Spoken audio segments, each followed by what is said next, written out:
નામ મારું નામ પ્રભાતસિંહભાઈ ભગવાનભાઈ વેગડ, તાલુકા પંચાયત વિરોધ પક્ષના નેતા. આજથી પુલ કલેક્ટરના સાહેબના જાહેરનામા બહાર પડેલ છે તે પાયા વિહોણા અને લોકને હેરાન પરેશાન કરનારું જાહેરનામુંનો હુકમ કરેલ અને અન્યાય કરેલ છે. સરકાર નિર્ણય ખૂબ ખરાબ ને જે છે આયોજન આપ્યા વગર પુલ બંધ કરી દેવો એ અન્યાયની વાત છે. લોકો ખૂબ આ બાબતે અમરેલી, રાજુલા, મહુવાના લોકો ખૂબ હેરાન થાય છે. તો આ તાત્કાલિક એની ઉપર ડામર પાથરે અને એને તાત્કાલિક અત્યારે પાછો શરૂ કરી દેવામાં આવે. જ્યાં લગન ડ્રાઈવર્ઝન ન શરૂ થાય ત્યાં લગન તો લોકોને સારી એવી રાહત મળે. નહીતર લોકોને જે માઢિયા રોડે જવું એ બરોબર વ્યાજબી વાત નથી, કારણ કે એ સિંગલ પટ્ટીનો રોડ છે. કારણ કે ત્યાં મોટા વાહન હાલી શકે એવી પરિસ્થિતિ નથી. બે વાહન હામાહામી મળે તો એ અંદર ચીકણી માટી અને એ પોતે ચીકણી માટીમાં ગરકાવ થઈ જાય. એના હિસાબે એ રસ્તો વાહનના માટે બરોબર નથી. પ્રભાતસિંહભાઈ, જે આમ જનતાની જે સુખાકારી યોજનામાં પોતે ધ્યાન દેતા નથી. કારણ કે એનું કારણ એવું છે કે લોકોના અંદર ખૂબ ડર છે કે ભાઈ ધારાસભ્ય શ્રી સોમનાથ બાપુ પોતે આ ત્રણેય તાલુકાની અંદર પોતે ટાઈમ દેતા નથી અને નાના માણસોના કામ થતા નથી. અને જો આ ત્રણેય તાલુકામાં પૂરી હાજરી આપે અને આમ નાના જનતાને કામ થાય તો આ પુલથી માંડીને રસ્તાથી માંડીને બીજું કે ભાવનગર અમદાવાદ હાઈવે રોડ ઉપર જે આ બાવળની કાંઠ થઈ ગઈ, ધારીની જે આવે બે સાઈડ રોડ ઉપર, એ અડધા રોડે બાવળની કાંઠ આવી ગઈ છે. આમ લોકોના એક્સિડન્ટ થાય અને ભયંકર થાય, કોઈને મરી જાય તો ખ્યાલ આવે એવી બાવળની બિલકુલ કાંઠ થઈ ગઈ છે.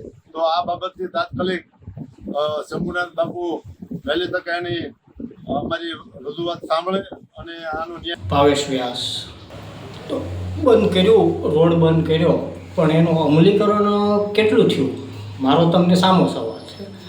તો એનું અમલવારી એની શું? ત્યારે એના ઉચ્ચ અધિકારી સાથે મેં અત્યારે ચર્ચા કરી કે સાહેબ સૂચક બોર્ડ મારવામાં આવ્યા છે કે હેવી ટ્રક છે, ટ્રાવેલ છે, એસટી બસ છે, એને ચલાવવા માટેની ચાલે છે અત્યારે. તો એના માટે સાહેબ શું કહીશું? ત્યારે સાહેબે એવું કીધું, હું મને ખ્યાલ નથી એસટીનો કેટલો વજન હોય, હું ડેપો મેનેજર સાથે વાત કરીને આપને કોલ બેક કરું.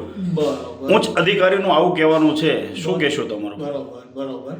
હવે ધર્મેન્દ્રસિંહભાઈ, એની અંદર તો માત્ર એટલું જ કહેવાનું રહે કે જે તે સમયે આજથી એક સવા મહિના પહેલાં ગંભીરા પુલની દુર્ઘટના ઘટી એટલે તંત્ર સફળું જાગી અને દોડતું થઈ ગયું.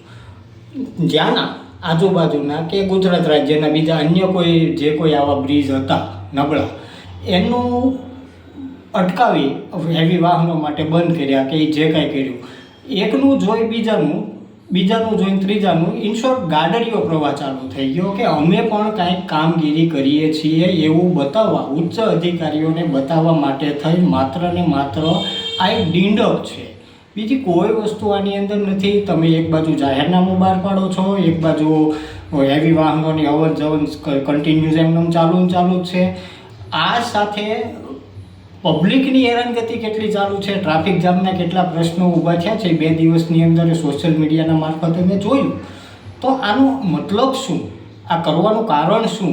કે અધિકારી પોતાનો ઈગો કે પોતાનો અહમ સંતોષવા માટે, પબ્લિકને હેરાન કરવા માટે આ કરે છે? ઉચ્ચ અધિકારી પાસે હાઇલાઇટ થવા માટે થઈને આ ચાલુ પુલને બંધ કરીને આ કરે છે? કે માઢિયાવાળા રસ્તે ચાલવાનું ડાયવર્ઝન આપ્યું છે? અધિકારીઓ પોતે સ્વીકારે છે કે ત્યાં ચલાય એવી પોઝિશન નથી. સિંગલ પટ્ટી રોડ છે, સામે 2 વાહન આવી જાય તો તે તકલીફ થાય છે, તો ડાયવર્ઝન ત્યાં આવ્યું. આનો અર્થ શું થાય? કે વિચાર્યા વગરનું અણધારત આવડતનું આ એક પરિણામ છે. એનું આયોજન જ નથી કોઈ પ્રકારનું. અને આયોજન કર્યા વિના સીધો નિર્ણય લઈ અને આમ રાતોરાત આ લોકોએ આ નિર્ણય લઈ લીધો છે. અને જે પ્રજાલક્ષી તો બિલકુલ નથી. ખ્યાલ જ હોય ને, ખ્યાલ જ હોય. જ્યારે આ કલ્યાણ પરથી માઢિયા નીકળાતો રસ્તો છે, જ્યારે બનાવવાની વાત આવી હતી, બન્યો હશે ત્યારે એનું સર્વે નહીં થયું હોય તો વલભીપુરથી 5 કે 7 કિલોમીટર અણંદપુર સુધી જવામાં સિંગલ પટ્ટી, પછી ત્યાંથી આગળ જાઓ એટલે ડબલ પટ્ટીની અંદર બંને બાજુ કોઈ માટી કામ નહીં, કોઈ સેફટી નહીં, કોઈ ડિવાઈડર નહીં, કોઈ વસ્તુ નથી. અને ત્યાં રસ્તામાં આવતા જે સ્થાનિક ટ્રાફિક ડિસ્ટર્બ થાય છે એ વધારો અલગનું. એટલે આ બધા જોયું તો હોય જ તે. આપની શું માંગ છે? કશું નહીં, જે ચાલતું તો એમ ચાલવા દો ને પબ્લિકને હેરાનગતિ કરવાનું બંધ કરો. આમાં તમારો ઈગો સંતોષવા માટે થઈને લાખો પબ્લિક હેરાન થાય છે. થોડુંક પ્રજાલક્ષી કાર્ય કરો અને પ્રજા ઉપર દયા રાખો, આટલું જ કહેવાનું. વલભીપુરમાં વિરોધ પક્ષ છે કે કેમ ભાવેશભાઈ? કોઈ વિરોધ પક્ષ છે જ નહીં. અને વિરોધ પક્ષ છે તો એ બોલવા માટે કાંઈ તૈયાર નથી. આજે આ કોઈ વ્યક્તિ, બીજા અન્ય રાજકીય પક્ષો કોઈ બોલવા માટે તૈયાર જ નથી. એક બહુ સીધી વાત કરું ધર્મેન્દ્રસિંહભાઈ આપને, કે આ યુગની અંદર, આ દેશની અંદર અમીરોને કાંઈ તકલીફ નથી. આપનું નામ? ભાર્ગવ મહેતા, નગરપાલિકા કોર્પોરેટર, આમ આદમી પાર્ટીમાં. જે પુલ જે આવેલો છે તેનું હાલમાં 2 દિવસ પહેલાં જાહેરનામું બહાર પાડવામાં આવેલું. તેની અમુક લોકોને જે ખ્યાલ છે, જે જાહેર જનતાને ખ્યાલ હોવો જોઈએ એ જાહેર જનતાને ખ્યાલ છે નહીં. તેમજ તે અત્યારે 2 દિવસથી સરકારી તંત્ર આ પુલ બંધ કરવા માટે નવા પેથરાઓ કરી રહ્યા છે. 2 દિવસ પહેલાં અચાનક બંધ કરી દેવામાં આવ્યું, રાતોરાત ખોલી નાખવામાં આવ્યું. અત્યારે થાંભલાને એનું જે સરકારી નિયમ પ્રમાણે જે મૂકવામાં આવે એ મૂકી દેવામાં આવ્યા. અને જે અમુક જે વાહનો છે, લોડિંગ વાહનો, તેને મનાઈ હોય છતાંય તેની ઉપરથી ચાલે છે. તેમજ તે એસટી બસ હોય કે જે મોટા ડમ્પર હોય કે ખટારા હોય તે અમુક ચાલે છે. જે મુખ્ય લક્ઝરીઓ આમ જોતાં લાગી રહ્યું છે કે લક્ઝરી તે બંધ કરી દેવામાં આવી છે. તેમજ આ પુલ અચાનક બંધ કરી દેવામાં આવ્યો સરકારશ્રીના આ નિર્ણયથી, તો તેની અંદર જે સરકારે નિયમ મુજબ અને યોગ્ય લોકોને ઉપયોગી થાય તેવા ડાયવર્ઝન અગાઉ કરવા જોઈએ, જે ડાયવર્ઝનો કરવામાં આવેલ નથી. તેમજ તે અચાનક જ તે રાતોરાત કહેવામાં આવ્યું કે હળિયા થઈને જવું, માઢિયા રોડે થઈને જવું, જે લોકોને જાણ પણ નથી. એટલે અત્યારે લોકો ખૂબ જ હેરાન પરેશાન થાય છે. અને આવા જવાબદાર અધિકારીઓ તગલગી નિર્ણયો કરીને લોકોને અત્યારે ખૂબ મુશ્કેલીમાં મૂકી દીધા છે તેવું કહી શકાય. ભાર્ગવભાઈ, માઢિયા જે ડાયવર્ઝન કાઢવામાં આવ્યું છે તે રોડ કઈ પ્રકારનો છે અને કેવો છે? તે માઢિયા રોડ જે છે, નારી ચોકડી થઈને વલભીપુર આવવા માટે જે લોકો ઉપયોગ કરે છે, તે સિંગલ પટ્ટીનો રોડ છે. તેની બંને સાઈડમાં માટીકામે પુરાણ એવું નથી કર્યું, જેથી રોડ ટૂંક સમયમાં તે ખરાબ રોડ થઈ જવાનો છે.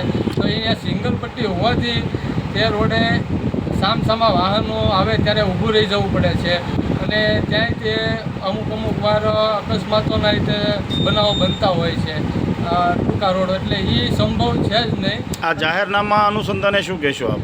અને આ જાહેરનામું જે બહાર પાડવામાં આવ્યું, 12 તારીખે લગભગ બહાર પાડવામાં આવ્યું છે મારા ખ્યાલ પ્રમાણે, તે જાહેરનામું જ્યારે બહાર પાડ્યું તો એ અગાઉ જે સરકારે નિર્ણયો લેવાના હોય, સરકારે જે કાર્યવાહી કરવાની હોય તે મારા ખ્યાલ મુજબ કરેલ નથી. અને તમારી શું માંગ છે? માંગ એવી છે કે પહેલી વાત છે કે જે આ હાલમાં જે પુલ બંધ કરી દેવામાં આવ્યો એની બંને સાઈડમાં પુલના કામ ચાલુ હતા. એ અંદાજિત 2 વર્ષથી કામ અધૂરું છે. તો એ તાત્કાલિકના ધોરણે એ કામ એ બંને સાઈડમાં પુલ છે તે ચાલુ કરવા જોઈએ અને સરકારે યોગ્ય ડાયવર્ઝન આપવા જોઈએ. ભાર્ગવભાઈ, દર મહિને સંકલનની મિટિંગ થાય છે, માનનીય ધારાસભ્ય શંભુનાથ ટુંડિયાને ખ્યાલ નહીં હોય આ બાબતથી?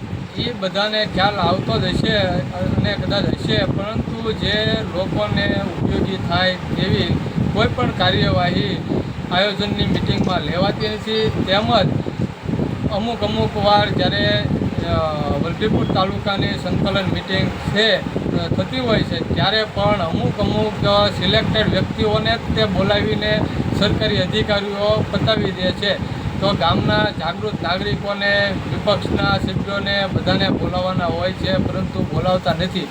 એનું કારણ એવું છે કે તેમને બંધ બારણે પોતાના રોટલા શેકવામાં જ રસ છે. લોકોને સુવિધા આપવા માટે